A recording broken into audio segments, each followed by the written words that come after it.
réforme sur le reste à charge zéro, il va falloir la suivre dans la durée. Nous allons mettre en place une instance de suivi qui va être pilotée par le ministère de la Santé, qui va associer étroitement l'assurance maladie et les organismes complémentaires, c'est évident, les professionnels des différentes filières, probablement peut-être aussi les associations de patients. Et on va regarder année après année comment les choses se comportent. Est-ce que par exemple le poids du panier est à peu près au niveau où on l'attend, selon les différents points, optique, audio et dentaire. S'il est trop bas, ça veut dire que nous sommes un peu passés à côté de notre objectif. Il faudra réajuster. S'il est beaucoup plus haut que prévu, si 100% des soins dentaires ou prothétiques sont sans reste à charge, on a évidemment aussi un déséquilibre vis-à-vis aussi bien des payeurs que des chirurgiens dentistes, parce que leur modèle du coup serait atteint.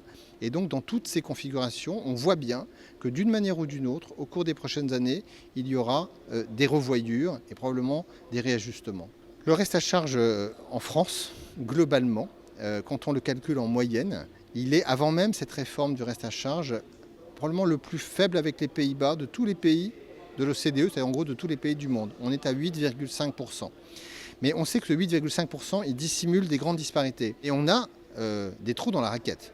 On a des angles morts. On a encore des restes à charge importants sur des actes médicaux, souvent chirurgicaux, avec parfois des centaines d'euros de reste à charge qui peuvent produire du renoncement aux soins.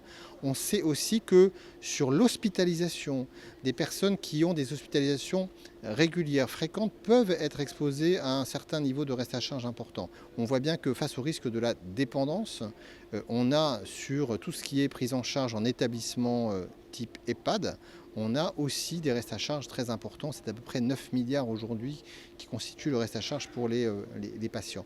Donc bien sûr que ce sujet n'est pas clos. Il va falloir continuer à travailler, mais chaque fois, on ne peut le faire que dans un équilibre économique et un travail très collaboratif entre les différentes institutions qui assurent le financement des soins et les filières professionnelles.